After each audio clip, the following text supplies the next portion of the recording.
अस्सलाम वालेकुम, आदाब नाजरीन। शोम चैनल डोडा से मैं इदरीस फलाही आप सबका इस्तकबाल करता हूं। आइए नजर डालते हैं आज दिन भर की कुछ खास खबरों पर। कस्बे डोडा में ज़राई आमदोरफ्त की भरमार होने की वजह से कस्बे के तमाम खेतों के लोग परेशान हैं। इतलात के मुताबिक जिला डोडा के बस स्टैंड से लेकर गली कूचों तक में जाम की परेशानी से लोग दो चार हैं। इस सिलसिले में जिला इंतजामिया के कवानीन को ड्राइवरों के जरिए भी फलांगा जाता है, तो वहीं जिला इंतजामिया के लगाए गए मुलाजमीन भी अपने फर्ज को निभाने में कोताही बरत रहे हैं। कहीं लिहाजदारी तो कहीं रिश्तेदारी को देखकर इस मसले में संगीनी पैदा की जा रही है। इस सिलसिले में जिला इंतजामिया तक सहाफत से जुड़े नुमाइंदों ने कई बार पहले भी बावर कराने की कोशिश की है, मगर फिर भी गाड़ियों की आमदोरफ्त के गलत तरीकों और कवानीन की पासदारी के बगैर ड्राइवर ड्राइविंग करते नजर आ रहे हैं। इस मसले में कवानीन को फलांगने में निजी गाड़ियों के और किरायादार गाड़ियों दोनों के ड्राइवर कवानीन फलांग रहे हैं।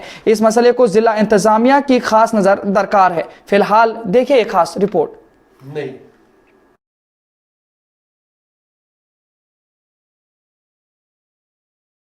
तो नाजरीन, आइए बढ़ते हैं आज की दूसरी खबर की जानिब। कृष्ण ढाबा के मालिक आकाश मेहरा की मौत को लेकर आज जिला उधमपुर में किया गया एहतजाज। इस दौरान लोगों ने आकाश मेहरा के हक में इंसाफ की मांग करते हुए यह भी कहा कि जम्मू और कश्मीर में आए रोज चुन चुन कर लोगों को हिला किया जा रहा है, जिससे कई घरों में तारीकी छा चुकी है।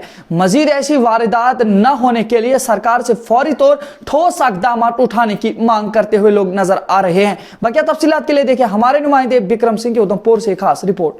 वो पानी है जिस हिंदू का खून न खोले, खून नहीं वो पानी है जिस हिंदू का खून न खोले, खून नहीं वो पानी है। इंद्र शर्मा, एकजुट जम्मू प्रभारी उधमपुर। आज हम यहाँ पे जो इकट्ठे हुए हैं, ये कड़ा विरोध होगा आकाश मेहरा जी की जो हत्या हुई पिछले हफ्ते, इन पर जो गोलियां चलाई गई थी, इस तरह से श्रीनगर से एक एक करके एक सिलेक्टिव किलिंग जो लगातार हो रही है, इसका एकजुट जम्मू और पूरे हिंदू संगठन व्यापार मंडल हमारे साथ में है। हम सभी लोग इसका कड़ा विरोध करते हैं और सरकारों से ये सवाल पूछते हैं कि क्या आप लोग सिलेक्टिव राजनीति करते हैं? जब आपके वर्करों की वहाँ पे मृत्यु होती है तो आप सड़कों पे लेट जाते हो, लेकिन आज पिछले 2 हफ्ते से लगातार जैसे सतपाल जी ज्वेलर और ये आकाश मेहरा जी लगातार एक एक करके इनकी किलिंग होती जा रही है। आप लगातार जैसे जम्मू में एक धर्म विशेष के लोगों को बसाने, जंगलों में बसाने का काम करते हैं और कश्मीर से एक एक हिंदू का सिलेक्टिव किलिंग करके सफाया किया जा रहा है। 2014 में आप लोगों ने अपने मैनिफेस्टो में लिखा था कि कश्मीरी पंडितों को हम यहाँ पर दोबारा से बसाएंगे। क्या ये आपकी उस नीति का नतीजा है? वहाँ से बसाने के बजाय आप एक एक करके उनको साफ करते जा रहे हैं, एक एक करके सिलेक्टिव किलिंग होती जा रही है। सरकार इस पे, जो भी सरकारें यहाँ पर हैं, और स्पेशली मैं जेके बीजेपी से भी एक सवाल करूँगा कि आप इस पे अपना स्टैंड क्लियर करें और हमें ये बताएं कि हिंदुओं को आखिर आप करने क्या जा रहे हैं। तो नाजरीन, तीसरी खबर जिला पुंछ से है। जिला पुंछ में आज रेशम कृषि मेला का इनेकाद किया गया, जहां पुंछ के खेतों में उगने वाली तमाम चीजों को लोगों के सामने रूबरू किया गया और उनको उगाए जाने के तरीकेकार से भी रोशनास कराया गया। तफसीलात के लिए पुंछ से यासिन शमा की एक खास रिपोर्ट। जो है वो है नहीं रहेगी, लेकिन एक चीज का आपने ध्यान रखना है, formulation of micro food processing enterprises. कि डिपार्टमेंट वाला 700 रुपया फिक्स कर रहा है और जो बाहर से व्यापारी है वो कह रहा है नहीं 450 रुपया लगा। तो फिर मैंने कहा कि जो डिपार्टमेंट फिक्स करेगा रेट उससे ऊपर ही जाएगा, 1 रुपया कम नहीं आएगा, चाहे किसी की मर्जी है इसको ले चाहे ना ले। और मैं जो डिपार्टमेंट चाहे हमारा स्टेट का है चाहे सेंट्रल बोर्ड है, उनसे आग्रह करूंगा कि किसानों के बीच एक विश्वास बहाल करना बहुत जरूरी है कि जो चीज ये पैदा करेंगे उसका उचित दाम इनको हम दिला सके, कि कोई भी आदमी इनको अंडररेटेड इनकी चीज को खरीद के ना जा सके, कि जिससे ये इनका मोरल डाउन हो और ये उस पेशे को छोड़ने पे आए। हमें इसमें पूरी कोशिश करनी है और सरकार की तरफ से पूरा आपको वादा है कि आप इस शोबे से जुड़िए, बाकी शोबों को भी अपनाइए और अपनी जिंदगी और अपने परिवार की जिंदगी को खुशहाल बनाइए, भरपूर बनाइए। क्योंकि अगर आप हाईटेक खेती करते हैं तो किसान जो है वो दूसरे आदमी से ज्यादा कमाई कर सकता है।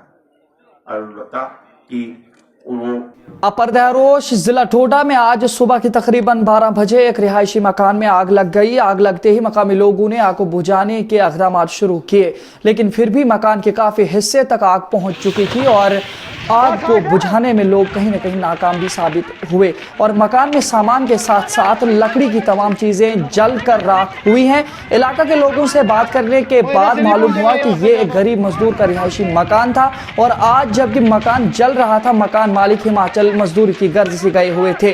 फिलहाल जानी नुकसान से बचा गया है, लेकिन माली नुकसान काफी हुआ है। तफसीलात के लिए ये खास रिपोर्ट।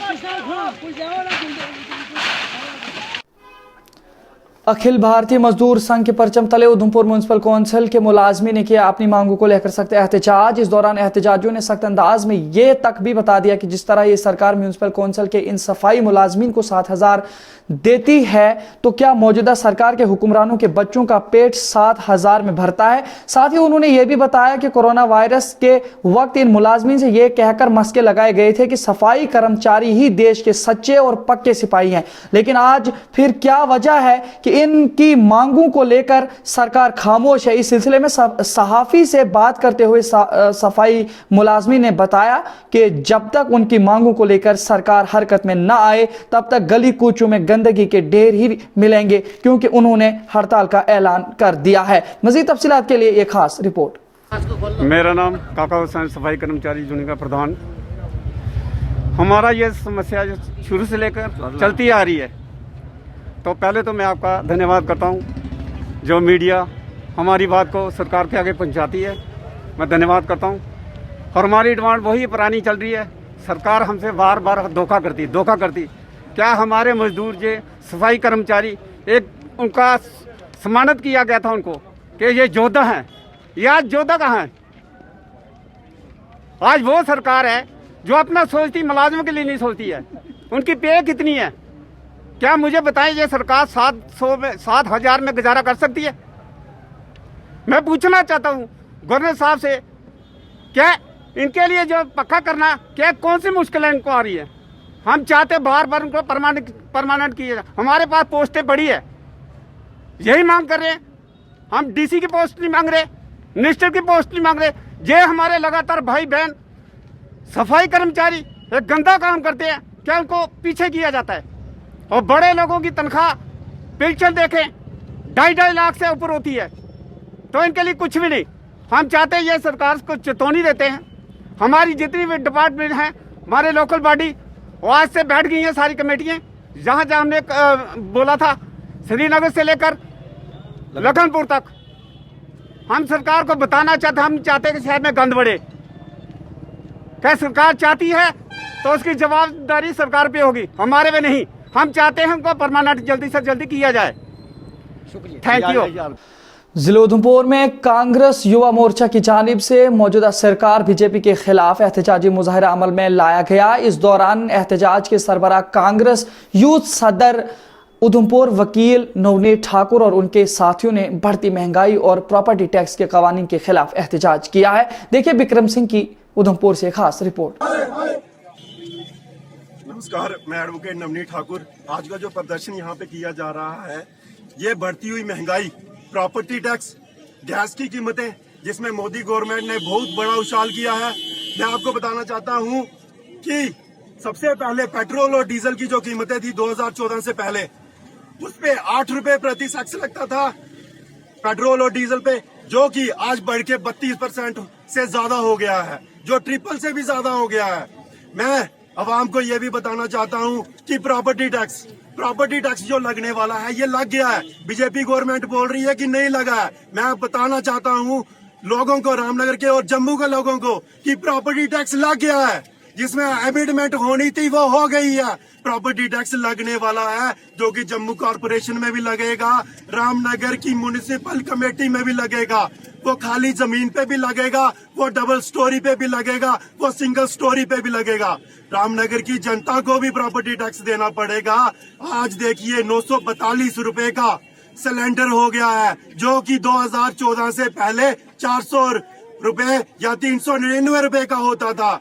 डीजल की कीमतों का आप देखिए, डीजल जो कि कभी 60 रुपए से ऊपर नहीं गया, आज उसकी कीमत 85 और 90 रुपए पहुंच गई है। पेट्रोल की कीमत 100 रुपए से पार हो रही है। बताइए गरीब जनता का इसमें क्या दोष है? तो नाज़रीन, आज की खबरों में फिलहाल इतना ही। खबरनामा पहुंचा इख्तिताम पर।